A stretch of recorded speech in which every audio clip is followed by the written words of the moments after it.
Okay, since we don't get to meet, each week and we're not obviously in the classroom, and now we're kind of getting towards the end of the semester here, I wanted to provide, a little workshop similar to what Professor Parker did with you, that kind of helps you understand the difference between the expectations that I have, the expectations that Professor Parker and Ulmer have, but also that just to let you know, we're all working together. So, we're not like divided and we're not looking for wildly different things, but they are kind of somewhat different, right? So I wanted to just kind of like give you this basic idea. I'm going to write this I'm going to present this, and I wrote this presentation from my point of view as a first generation, or, first in my family to go to college student, and also coming from a working class background. There are certain things that it's a difficult transition to go from kind of the way I existed in my family and how I had to behave at a workplace, and then what's going on at the college level. Especially the transition from going to community college to a four-year university or into a more professional workplace. So I would title this something like Acing College Papers, right?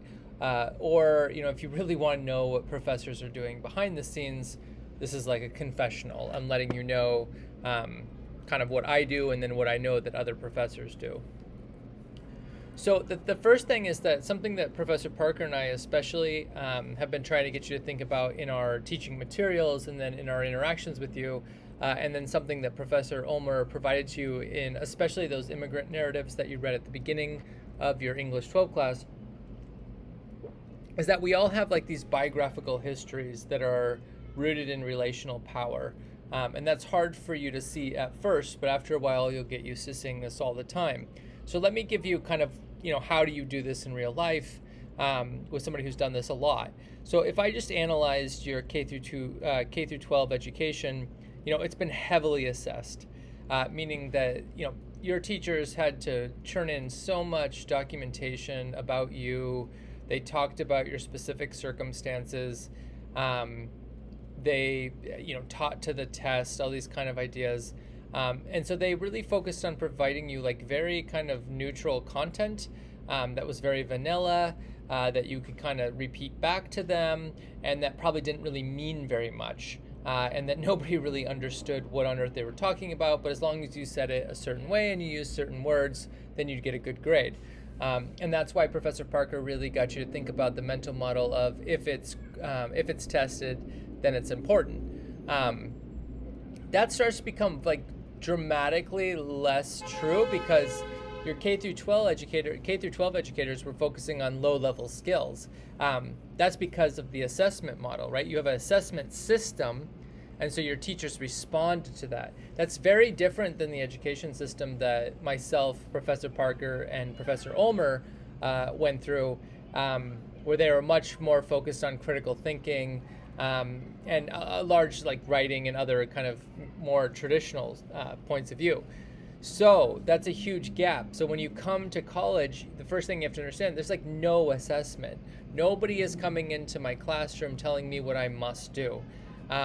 So by and large, professors can do what they want, but you want to apply some sociological knowledge here. Tenured professors, such as the teachers that you have here, Professor Ulmer, Parker, and myself, we have the most freedom. We already have a job for life. We're already full-time. We've been doing this for at least 10 years. But most of your classes are going to be taught by part-time people who are far less confident. They're far less practiced and experienced, and they are given a template syllabus. So they didn't write the syllabus. All three of your teachers wrote our own syllabus. We chose our learning materials. We did that based on our experience with Kingsborough students. We design experiences and activities with you during the semester. We grade with you. We got rid of the $100 textbook. But you have to understand that college as a system, most of the part-time teachers are doing just pre-packaged multiple choice tests. And if you look carefully in your syllabi, which is what Professor Parker was really trying to get you to do, you'll see just some of the most creative math I've ever seen in my life. Half the time, I'd say that the percentages don't add up.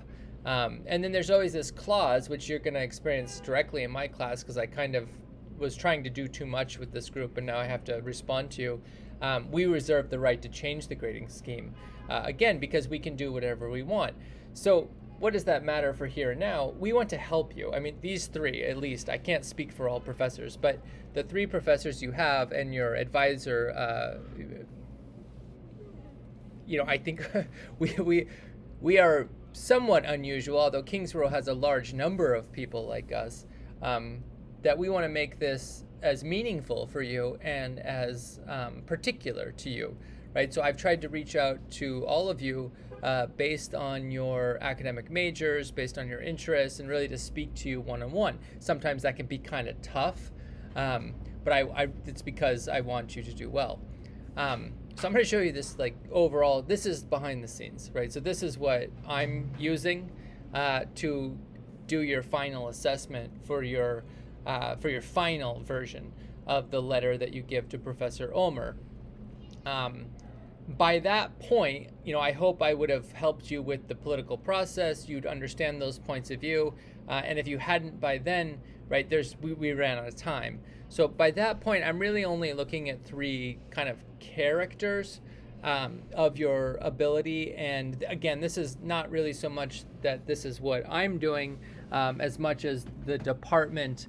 So every POL 51 class, so every student that's taking a POL 51 class, we're looking at, did they meet these metrics, and everybody's using different rubrics.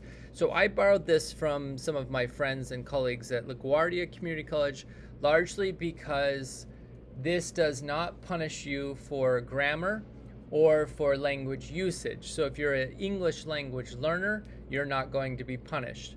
If you're still struggling with academic English, which, I don't blame you, we all do. It's always changing, and it's unclear on what the expectations are, and it's all made up anyways. It's not, it's not a real thing. It's a social construction. So we're not going to punish you for those things. So really, the three categories are pretty common sense if you think about it. I always think about it from like a speech class, right? You're giving a speech, and so you want to think about what's the content. Does it flow, right? Is it a clear message? Yeah, personally, when I listen to music and I listen to lyrics, the songs that repeat themselves over again, I might pick on John Mayer and the Say What You Need to Say, if you want to look that up. I mean, that is like the most uncreative song in the history of the world, right? There's lots of songs like that, of course, or those really lazy musicians who have like just sounds, right? There's like, rah, rah, rah, rah. There's not even words. That's obviously not going to be proficient at the college level. Now, does that album sell a lot? I'm sure it does, right? But we're not in the marketplace of music. We're in the marketplace of ideas, right? And so what education is really trying to measure is, like, are you developing ideas? Did you organize those ideas? The next thing is you have to be mindful of your purpose and really what your audience is intending. So I'm going to go over that a little bit in a couple slides. And then finally, I'm going to just say it this way. Sometimes students think that they need to use fancy language, or they need to borrow language, or even worse, they copy and paste from the internet, and they think that we don't see that as faculty. I mean, I've probably, and this goes for all three of the professors, we have probably seen collectively over 10 to 20,000 different writings from students. We are experts at seeing what the difference is between how you talk, how you write, and what this thing is you're trying to do. So I can't speak to everybody, but I prefer that you just be direct. Just say what you need to say. And if you're an English language learner, it is perfectly okay for me if you put in parentheses and you put in a different language what you're trying to say. It's not difficult for me to translate that information and put it back into context. I do not mind, and I encourage you to do it. And I've done it with lots of students, and we have a richer experience. That goes the same thing for so-called street language. If you're trying to make a point and it really makes sense to your argument, and it's the way that people speak in your neighborhood, talk like that. it'll be so much clearer to me than if you steal some information from the internet that, I don't understand, nobody seems to understand, but you think it might be valuable. So try not to throw out these just, difficult concepts, right? More syllables does not give you more points. So try to be as clear as you possibly can and make your point. We're looking for your ideas, not for your ability to dazzle us with how you got some kind of, magic words. And then I think just, what we do as educators is that, we would love for everybody to be in the 4 range, in the proficient range. But, largely what we're trying to do is usually when you come into the classroom, you're starting at number 1 because you've never done this before. And so we're trying to move you through this process. It's a lot easier to do in person, but, I think just sharing this information with you, most of you are actually between 2 and 3 when you show up, in my opinion, right? I mean, I don't have any statistical evidence to support that, but in my experience, it's rare that I have students who are in the number 1. Number 1 would be you really, sometimes I have students who took 20 years off, right? And they haven't been doing anything academic. And so when they come into the classroom, it's understandable that they just, forgot what that's like. But many of you are coming from high school, you're coming from another college or from another semester, and you've gotten in the habit of being a student. So you have a slight advantage because you're already kind of used to faking it, right, till you make it. And so nonetheless, we're always working with trying to get every one of you to 4. And I always believe that that's possible, and in most cases we make it. Where students have a hard time is when they resist or they don't follow instructions. So if I go to that next slide, I mean, this is how I was largely grading you so far on the papers that you churned in. I got the instructions that Professor Ulmer gave you. The 3 of us developed that assignment so that it would pull from each of them. Very few of you followed all the instructions. And so this is my number 1 rule. Follow the instructions. Do exactly what the professor told you to do. They're not kidding, right? They didn't come up with this assignment because they're just joking around and they're curious to see what you do with it. But then if I go down to the 4th bubble here, the black and white bubble, you need to be clear about the problem. You need to use reliable data. And then you need to organize that data, and that means organizing your statements, organizing your paper. And then you need to have some kind of a conclusion. And then an A or an A+ paper, consider something called counterfactuals. You are not correct. This is your research.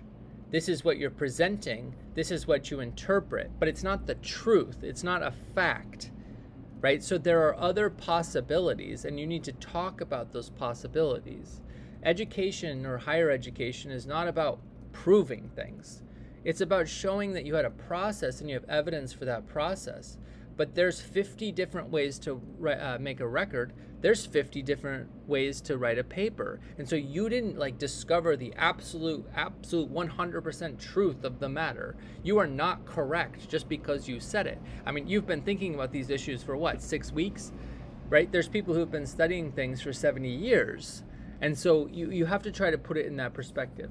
But the main thing that Professor Park and I are really focused on is trying to get you out of this habit of blaming motives that you have no evidence for. Now, if somebody comes up to you and they say, listen, I'm a racist, I'm a sexist, I hate basically everybody and nothing's ever going to change.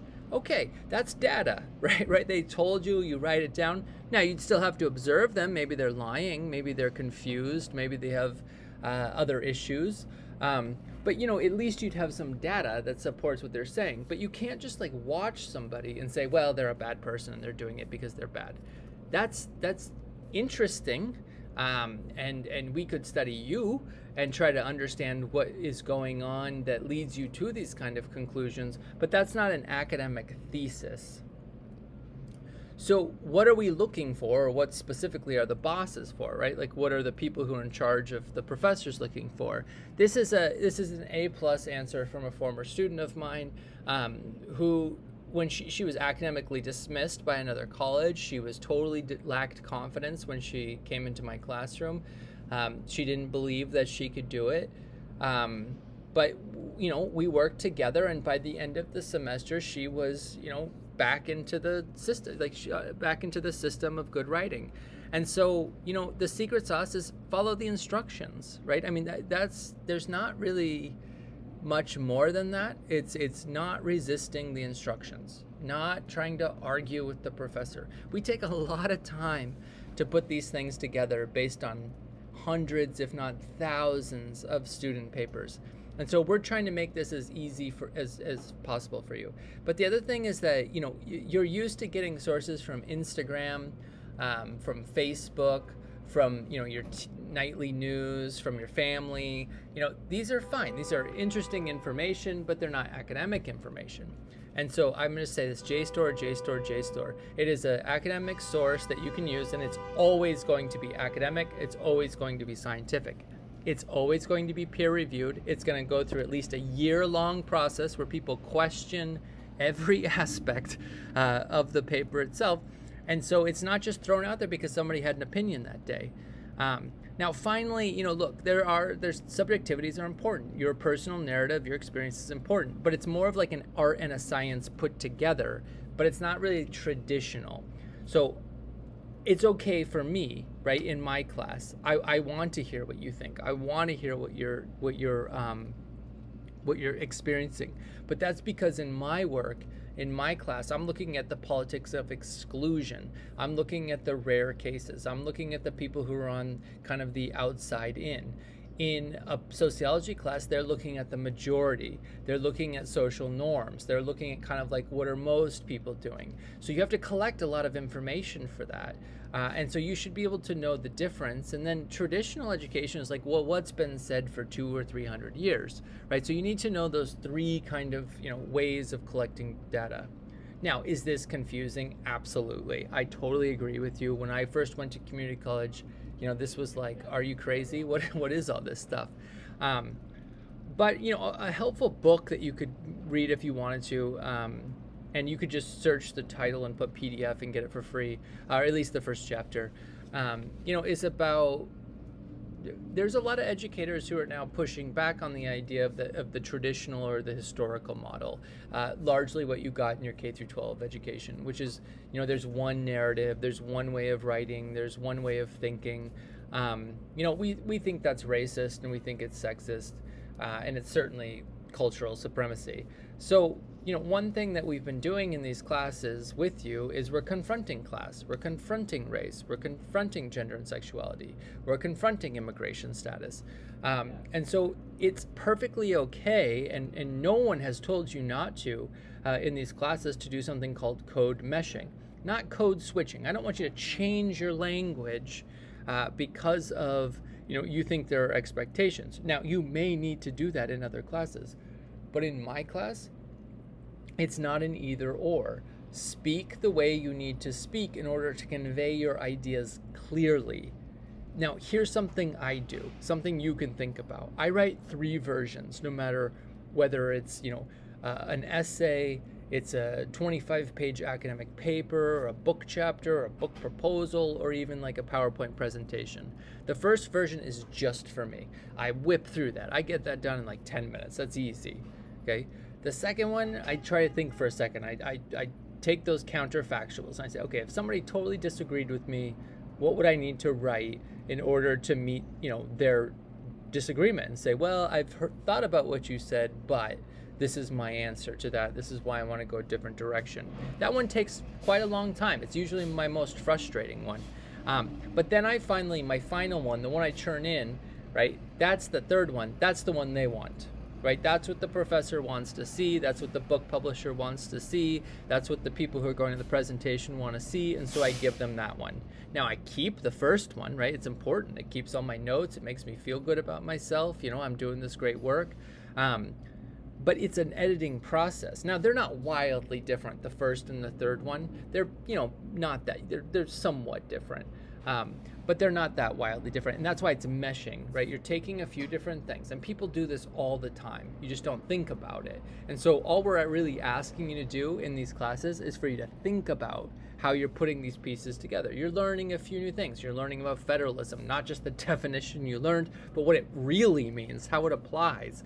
You're learning about power. Again, not what you thought it meant. It's not the He-Man version of I've got the power, right? It's about, relational power. You might not have power in one situation, but you might have power in a different situation. And more importantly, how does the power flow through the entire system? And that's what that last worksheet was. So if I bring you back, right, to the last assignment, I graded you, and some of you, struggled, right? Because this is the first time you're doing this. So again, just focus on this gray column, right? Just follow the instructions.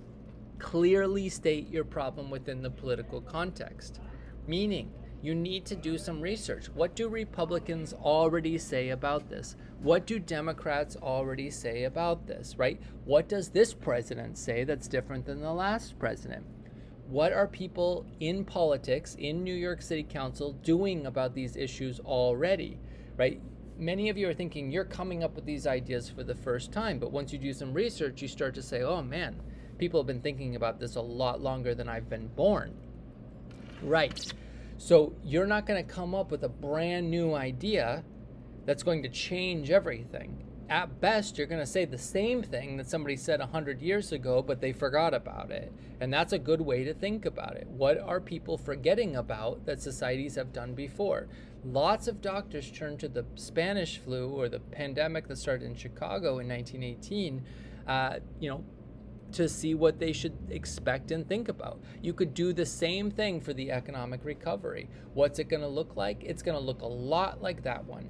And so that tells us some bad news. We're in for a good prediction would be political conflict at the global level that might result into war. Now, Biden and his administration is trying not to do this. They're trying to stay out of it because they're students of history. They're trying to figure out, how do we keep this from going? Inflation is going up, just like it did from 1918 to 1924 before the global depression began. So they're trying to fix these problems. You could go back and look at Barack Obama and his team, and they were trying to figure out how do you respond after a depression, right? Like they had in 2008. So the idea is take those ideas, take those solutions, and then now we want to see, are you logically organizing them and applying them to the situation at hand? Because again, you don't have to come up with something new. You have to organize the information that shows us that you understand that there's a system. It's logical. It's not chaotic. It's not random. It's not going to be perfect because we're humans. Let's get that out of the way right away, right? But it's also somewhat predictable. We can start to see humans are pretty predictable, right? You might not think so, but it's mostly because you're not organizing the data. Now, don't go around like starting to organize the data about your parents and your relationships, right? Because you'll bug them to death. I guess you could do it secretly. But the idea is people will behave a lot more predictably than you think in large groups. Now, one-on-one, it's harder to predict their behavior. So here are my final tricks. Just remember something. No matter what the global issue is, or no matter what the issue you think, it's not going to be solved in Washington, D.C. It's going to have to be solved in your neighborhood. And so all politics are local. This was a famous congressman named Tip O'Neill. Here, let me just brush your shoulders off. I mean, this is that famous Jay-Z lyric, but it's absolutely 100% accurate to the situation. Think about it as a game in which there are set rules, or at least rules that some of us agree to. Other people don't know what the rules are. But as soon as you're starting to feel good about that game and you think you got it, run with that, right? If you don't feel like you got it, you don't feel like you understand it yet, you're getting there, right? You'll move up, but look to the people who seem to have it. They seem to got it, right? And that's what you need to be thinking about. So let me just run through some of the issues that you've all kind of, brought up, and I'll just briefly go through them. So more or less, guns. I love this topic because where I grew up, everybody has a gun. They're super reckless about them, and it's super dangerous. So the stubborn facts are that New York has some of the most aggressive gun control laws in the country. Same thing with California, right? So you need to compare that to places like Texas and Washington State, where people are just running around with guns, or Montana, where, good, or Dick Cheney, shoots a guy when he's going and hunting in Wyoming. I mean, the point here is that, laws don't always work the way you think they're going to work. And so people have to be told, almost like kindergartners, how to behave. So it's not so much about laws about guns. It's about what do people do with guns. And so, that's where you have to really get into the data and really analyze it. And so it's hard, right? It's not going to be a simple thing. There's not going to be a simple answer, especially a topic like that. The other stubborn fact is that the Second Amendment. And so you'd have to look at some of those court cases to try to understand how is law, or how is the Supreme Court making it more difficult to control guns. Now, climate, right? You can't go too far, dude, right? It's one thing to be like, everybody's going to be on the same page. We're all going to start recycling. We're going to stop buying plastics. We're going to only make our own food. We're going to grow it on our balconies. We're never going to eat meat again. We're going to get enough protein, right? You see the problem here. Like, there's just too many things. So you have to focus on one thing. So, recently, one of the scholars has been looking at people who are going outside of the law, outside of the political system, and going straight to coal power plants and protesting out there until it becomes too costly for those power plants to produce, right? The businesses start saying we should invest in solar panels, we should invest in alternative energy because we can't afford to have this bad publicity every day. That's very local, it's very concrete, and people are actually doing something. So the question would be something like, if you're writing about this, and this goes the same thing for guns, what are you doing about it? If you're not protesting, if you're not advocating, if you're not trying to change the laws, why on earth would anyone else do it? Now, very different issue is the idea of jobs, the economy, and money. It's not really about any of that. It's about labor and fairness. If workers in the workplace don't get basic rights and they don't get accountability, then you're never going to see any change in jobs. I think I don't have to say too much about that because I just kind of changed the narrative, right? I shifted it a little bit, and I think you're going to understand exactly what I was saying. If not, right, we can talk over Zoom or you can email me. Now, war. This one's great, but you have to remember, right? And there's this great book called, America's Hidden Empire. It's all theater, right? Now, obviously, there's real consequences, and that's what this politics is local thing. But if you're in New York, if you've seen in this latest, the Palestinian-Israeli conflict, right? People are in the streets of New York protesting about a war that has nothing to do with their immediate life. It's their relational life, right? Why can you do this? Because of the First Amendment in the United States. So people are engaging in this performance, right? They're expressing themselves and saying they think this thing is wrong. People in those other countries, whether it's Israel, Palestine, whether it's anywhere else in the world, basically, they know this, and they can start to change their behavior to try to get Americans to advocate for them. So think about it in that way. So what is the United States policy in those regions, whether it's the Middle East, North Africa, Central Asia, the upcoming conflicts with Russia and China, and just think about it in those contexts. Now, masks, what a great topic, right? Because some people believe they have the right not to wear a mask. Well, this is insane, of course, right? You go to the Constitution and it doesn't say anything about masks. At one point, masks were illegal. So it's not really about that. It's about peer pressure. So it's a perfect sociology concept. We wear masks because we don't want to suffer the social consequences of not wearing a mask, right? Some people wear masks because they are confident that it's blocking out viruses. Other people are probably wearing masks because they didn't think about it. They just put it on. But it's all about that kind of social pressure, costs and benefits. Or what do you get and what do you give up? Now, political division, this one's tough, right? If you studied American history for 10 years, it'd be obvious to you that the division between Republicans and Democrats is intentional. It's part of the design. So there are several Federalist Papers that talk about they designed the Constitution so that there would be political division, so that they would avoid totalitarianism, so that the United States doesn't become a Russia, it doesn't become Iran, it doesn't become all those European kingdoms back in the 16 and 1700s. And more, they were just responding to the problem in England, where all the powers were in one area, right? There's still a monarch in England. And so political division is one of those they call a necessary evil. Now, it doesn't mean that everybody has to disagree all the time. So my advice would be to go back and look at the 1950s and look at the military.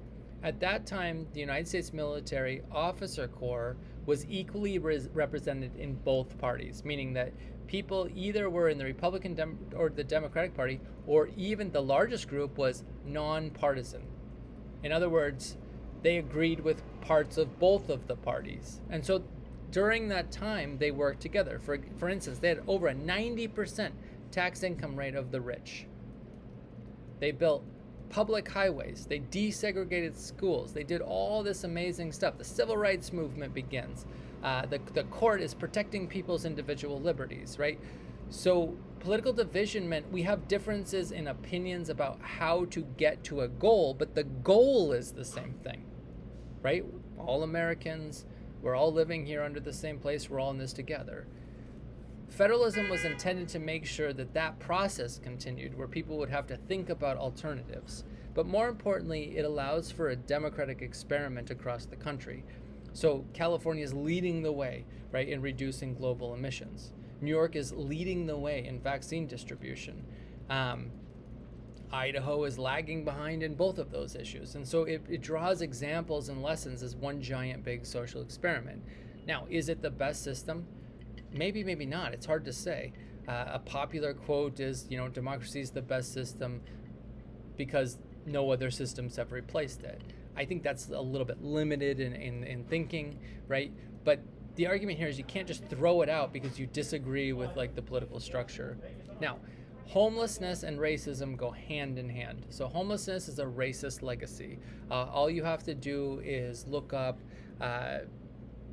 laws following the Civil War, the United States Civil War, that start to criminalize vagrancy, that establish slave patrols, which then lead to the policing in America. And you'll start to see this idea of only certain people get targeted and displaced and evicted. Not everybody does.